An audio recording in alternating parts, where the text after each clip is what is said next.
Facebook Insta বন্ধ রে ভাই, সময় কাটাবো কি নিয়ে? বুড়ো বয়সে কাঞ্চন দাদু করলো আবার তৃতীয় বিয়ে। তো কি পোলা পাইন, কেমন আছো? নিশ্চয়ই ভালোই আছো। এখন সোশ্যাল মিডিয়া খুললেই শুধু চারিদিকে বিয়ে বিয়ে বিয়ে। কদিন আগে যখন আম্বানির ছেলের প্রি ওয়েডিং হয়েছিল তখন আমাকেও সেখানে ইনভাইট করেছিল। একদম এডিট করা ফটো বলে দাঁত কেলাবি না। তো যাই হোক, মেন টপিকে ফেরা যাক। আজকাল যেখানে ছেলেরা বিয়ের জন্য মেনা খুঁজে পেয়ে ডিপ্রেশনে চলে যাচ্ছে, সেখানে আমাদের 53 বছরের কাঞ্চন দা 27 বছরের ফুটফুটে শ্রীময়ীকে বিয়ে করে গিনিস বুকে রেকর্ড তুলেছেন। বলেন কি? তো চলো কাঞ্চন শ্রীময়ীর কিছু ভাইরাল ভিডিও নিয়েই আজ খেলা হবে।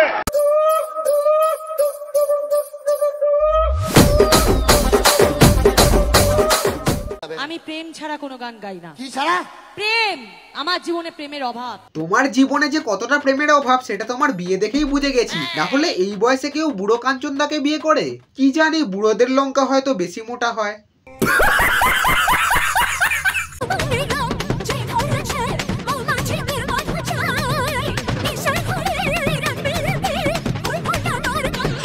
আমাদের কাঞ্চনদা ড্যান্স করে বুঝিয়ে দিল এখনকার যুব সমাজ তার নখের ময়লা। এদিকে কাঞ্চনদা তার 3 নম্বর বিয়েতে নাচছে, আর অন্যদিকে সিঙ্গেল ছেলেগুলো এখনো হস্তক্রিয়াই করছে। ঠিক বলেছো। দেখে কিছু শেখো এনার থেকে। বাবা মায়ের থেকে জিম যাওয়ার খরচাটা নেওয়া বন্ধ করে এনার মতো হবার চেষ্টা করো। এবার থেকে ছেলেদের গুরুদেব জনি সেন্স নয়, কাঞ্চন মল্লিক। কি হয়েছে বাসরাতে? আরে বাস, এই বয়সেও নাকি কাঞ্চনদার মুড এসে যাচ্ছে। আমি ভাবছি কাঞ্চনদার শরীরে হরমোনের জায়গায় কি শিলাজিৎ আছে? না হলে যেই বয়সে মানুষের টয়লেট করতে গিয়ে পায়খানা বেরিয়ে যায়, সেই বয়সে কাঞ্চনদার বাসরাতে কি করে মুড আসতে পারে জানি না। কাঞ্চন মল্লিক হচ্ছে প্রকৃত শিশু। 3 বার বিয়ে করে বগলের চুল পেকে গেলেও বউয়ের হাতে 5 বছরের বাচ্চার মতো ভাত খাচ্ছে। হয়তো আগের বউ এটা খাইয়ে দিত না।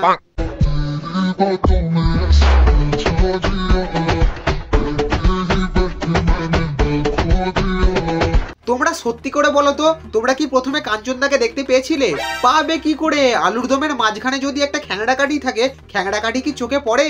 ইস, বডি শেমিং করে দিলাম।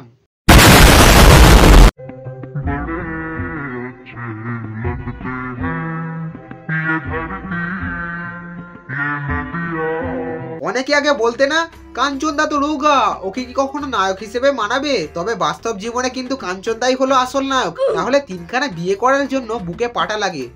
অবশ্য কাঞ্চনদাকে পাঁঠার মাংস খাওয়ানো দরকার। তবে বিয়ের পর দেখলাম কাঞ্চনদা একটু হলেও মোটা হয়েছে। হয়তো শ্রীময়ীর খেয়ে, মানে শ্রীময়ীর হাতে ভাত খেয়ে। এদিকে আমাদের শ্রীময়ী ম্যাডাম বিয়ের আগে বলেছিল, আমি এখনো বলছি যে আমি কখনো কারোর সংসার ভেঙে, কারোর ক্ষতি করে, কারোর সঙ্গে পরকীয়া বা নোংরা ভাবে সম্পর্কে জড়াতে চাই না।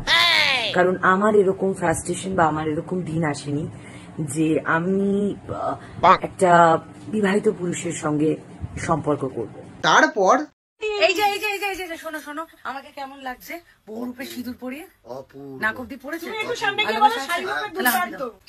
কি, সেই তো বিবাহিত পুরুষকেই বিয়ে করে চুমু খেতে হলো।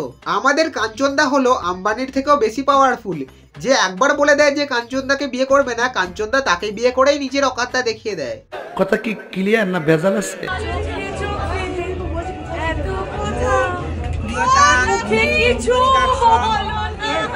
এই যে শ্রীময়ী, কাঞ্চনদা আমাদের মুখে কিছু বলবে না, কাঞ্চনদা কথা বলবে ফুলসজ্জার।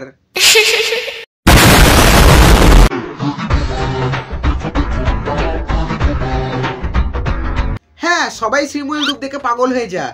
এইভাবেই তো দুষ্টু মিষ্টি কাঞ্চনদাকে আমাদের শ্রীময়ী প্রেমের ফাঁদে ফেলেছিল।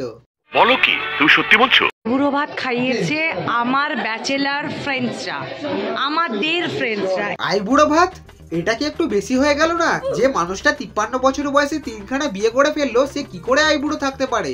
औरत का चक्कर बाबू भैया, औरत का चक्कर। এবার একটা হেডলাইন হবে, কাঞ্চন অতীত, পাশে পেলে নতুন বউ।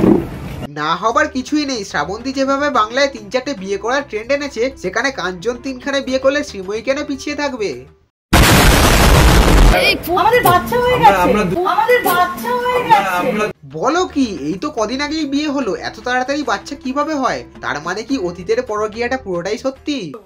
এবং কি আশ্চর্য ব্যাপার, যে সমস্ত অভিযোগ আমার প্রতি করা হচ্ছে, শ্রীময়ী বলে একটি নবাগতা অভিনেত্রী, সে বেচারা সাথে নেই পাঁচে নেই, সে একজন অভিনেত্রী মাত্র। হ্যাঁ হ্যাঁ, সে তো সাথেও নেই পাঁচেও নেই, সে আছে ড্যাশে। শূন্যস্থানে কি হবে সেটা তোমরা কমেন্ট করে বলো। দেখো, ভিডিওর এন্ডে তোমাদেরকে আমি একটা কথাই বলতে চাই, এই বিষয়ে এখন সোশ্যাল মিডিয়ায় প্রচুর ট্রোল, রোস্ট, মিম সব হচ্ছে, কিন্তু সবেরই আড়ালে যেন হারিয়ে যাচ্ছে কাঞ্চন মল্লিকের ছেলেটা। আমি মানছি যে ডিভোর্স বাবদ তার মা এবং তার ছেলে প্রচুর ভালো অঙ্কের একটা টাকা পেয়েছে, যাতে তাদের ভালোভাবে লাইফ স্পেন্ড হবে। কিন্তু তোমরা আমাকে একটা কথা বলো তো, 10 লাখ 20 লাখ টাকা দিয়ে কি কখনো মা বাবাকে কেনা যায়? কেউ কি কখনো বলতে পারবে যে আমি এত টাকা দিয়ে আমার মা বাবাকে কিনে ফেলেছি? টাকা দিয়ে না কখনো মা বাবাকে পাওয়া যায় না। আমি নিজের কাছ থেকে একটা ছেলেকে দেখেছি যে নিজের বাবাকে হারিয়েছে, মানে হারিয়েছে ঠিক বলবো না, মানে বাবা তাকে আলাদা করে দিয়েছে, সে তার মাকে নিয়ে খুবই স্ট্রাগল করে জীবনযাপন করে। তো লাস্টে আমি একটা কথাই বলতে চাই, যারা খুবই দায়িত্ববান বাবা বা মা, তারা কখনো ছেলে বা মেয়ের ইমোশনটাকে একটু বোঝার চেষ্টা করবেন। মানে আপনাদের সম্পর্কের জন্য যে একটা বাচ্চার ওপরে কি এফেক্ট পড়বে সেটা আপনারা হয়তো বুঝবেন না। হয়তো আপনারা নিজের সুখের জন্য দেখতে গিয়ে আপনার ছেলে বা মেয়ের লাইফটাকে হয়তো আপনারা অনেকটাই স্ট্রাগলের মধ্যে ফেলে দেবেন। তো এতটাই। ভিডিও শেষ করার আগে বলবো যে ভিডিওটা লাইক, কমেন্ট, শেয়ার করে দিও এবং সাবস্ক্রাইবটা অবশ্যই করো। আর ডিসক্রিপশানে আমার ইনস্টাগ্রামের লিঙ্ক দেওয়া আছে, টুক করে গিয়ে ওখানে ফলো করে দিতে পারো। তো আজকের মতো এতটাই, টাটা।